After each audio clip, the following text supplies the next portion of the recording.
Brown in a Portland jail right now. And thank goodness for that, because he's accused of pulling a 10-year-old boy into a Wendy's bathroom. He allegedly tried to sexually assault that little boy and then stabbed him several times. All of this, police say, while the boy was screaming, and his father was on the other side of a barricaded door trying to break it down. In 1993, Adam Lee Brown was HIV positive, and he knew it. He was out roaming around, and now, and this has to be rape, Ashley, he has to have allegedly raped this young 10-year-old boy, because once again, the charge is attempted murder. Horrifying does not begin to describe this next story. Welcome back. I'm Jim Moray from Inside Edition, sitting in for my friend Jane Valez Mitchell. A convicted sex offender sits in jail tonight accused of sexually assaulting and almost killing a 10-year-old boy. But after you hear this man's rap sheet, you're going to wonder why he was out of jail in the first place. Cops say 49-year-old Adam Lee Brown dragged a 10-year-old boy into the bathroom of a Wendy's restaurant in Portland, Oregon, locked the door, then allegedly tried to sexually assault the boy. When the boy fought back, cops say Brown stabbed him several times. The boy's father could hear his son screaming inside. That is when patrons sprang into action. At least a couple of people were holding the bathroom door shut to keep the suspect from coming out of the bathroom. Officers rushed in there, made sure everybody else got out of the restaurant, and took over the positions at the door to make sure that he did not come out of that bathroom.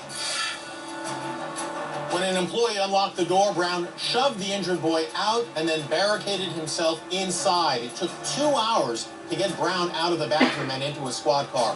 And then cops realized who they had in custody. A convicted sex offender classified as a predator who was already on parole for trying to infect at least 9 children with HIV nearly 20 years ago. That's right, this sex offender is HIV positive. Brown moved to Portland in 2010. He'd been in and out of jail for parole violations. In fact, just last month, another warrant was issued for Brown's arrest for failing to report and also abandoning his housing. So did authorities lose track of this high-risk sexual predator? Straight out now to Bruce McCain, who's a former captain with the Multnomah County Sheriff's Department, the agency which had jurisdiction over Brown's parole. Thank you for joining us tonight. Can you explain how this predator could be allowed to walk freely and how authorities seemingly lost track of him? Well, Jim, here in Multnomah County, the Sheriff's Office is a little bit different than their Community Corrections Department, which does have jurisdiction over these guys. But there are so many of these guys roaming loose right now in our community that even with electronic monitoring, it's very, very difficult to keep track of these guys 24/7. And our community corrections experts and their officials even admit that. But when they did find out this guy failed to report, he wasn't where he was supposed to be, the warrant was issued, but by then it was too late. He'd already done a brazen act in broad daylight. Captain, what's your reaction when you heard this story? It must send shivers down your spine. You realize that there are these predators out there, and in this case it appears this guy was looking for a victim. Well, given this guy's history, and Jim, the thing is with this guy in Oregon, he committed his crimes back in the early 90s, and he fell right in between a period of time where this state was revising its criminal justice system. And ironically, the reason he was given such a short sentence back in the early 90s is that the prosecutor and everyone thought he was going to die in prison of AIDS. But due to the medical care, he not only survived but flourished. So that was one mistake back then, that they simply did not understand the disease. But now that he got out, and the transfer from Roseburg to Portland is also a big concern, especially when you go back to early 2010. There's some real serious questions as who was watching this guy in the spring of 2010 as well as recently. As I indicated, cops say Brown was looking for a victim. He was waiting outside the men's bathroom when he grabbed the boy. He then told everyone he had a gun. Listen to this. When people claim they have guns, we're going to believe them. And so they backed out as well. Continued to talk with him, but based on the logistics of this place and that he had cut somebody and claimed to be armed with a gun, we called our CERT team and our crisis negotiators. As it turned out, it was only a delay tactic. He did not have a gun, but it is interesting that he let the boy leave the bathroom, and thank goodness he did, because cops say that boy would have died if he had not been allowed to leave. Brian Russell, forensic psychologist, why do you think that this predator allowed that boy to leave? It clearly, even though he injured him, it also saved his life. it's very common, Jim, for people with psychopathic tendencies to put themselves first, and so when self-preservation comes into play, then whatever they were after beforehand goes by the wayside. And so it sounds to me like at that point the guy was trying to find a way to get himself out of the situation so that he would be free to go back and do it again. The boy, of course, is a hero, but he shouldn't have had to be a hero because we made, as a society, two huge mistakes leading up to this, Jim. One is we should have never plea bargained with the guy back in 1993. That was pure prosecutorial laziness. I'm going to go to Holly Hughes, criminal defense attorney, former prosecutor out of Atlanta. You heard Brian Russell talk about what he's calling prosecutorial malfeasance, misconduct. They shouldn't have plea bargained.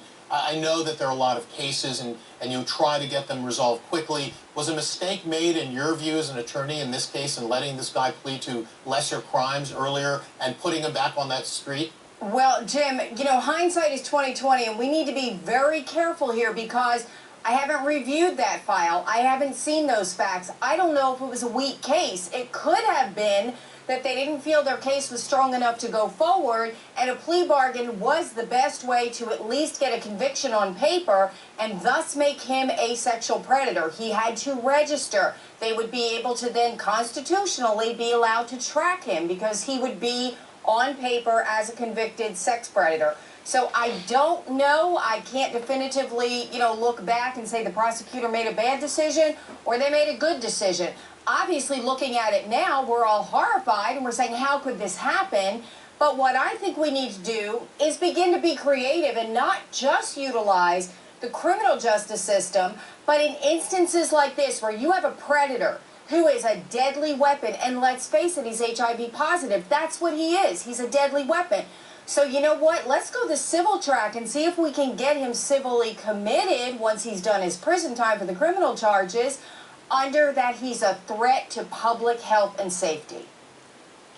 HLN law enforcement analyst Mike Brooks is also with us in Atlanta. Mike, this case, if you're a parent, heck, even if you're not a parent, it gives you the creeps. It gets you angry. What's your reaction when you heard that this predator is out there? He's got a laundry list, and we'll go down it in a moment to let our viewers know what he's accused of doing in the past and convicted of doing in the past. What's your reaction here? My first reaction was I'm sorry that the CERT team with the Portland Police Department didn't have to use deadly force against this guy, and we would have been done with him, because this is a guy who's never ever going to get better, and a guy who kind of fell through the cracks who should be in prison. But Holly makes some good points, but it sounded to me, of those 9 children, only 3 counts of sodomy he pled to.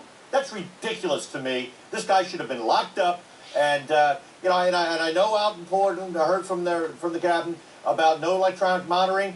They need guys like this to be on GPS 24/7. I know it's hard because there's a lot of people out there, but when you are a predator, when you are a dangerous weapon in the community, the community was not safe with this guy out of jail, period. Multnomah County is also famous for another big case. That's the disappearance of 7-year-old Kyron Horman back in 2010. When Kyron vanished from his Portland area school, police say that they interviewed dozens of registered sex offenders in the area. Bruce McCain, former captain with the sheriff's office up there, you mentioned Adam Lee Brown as a possible suspect in that disappearance. Why?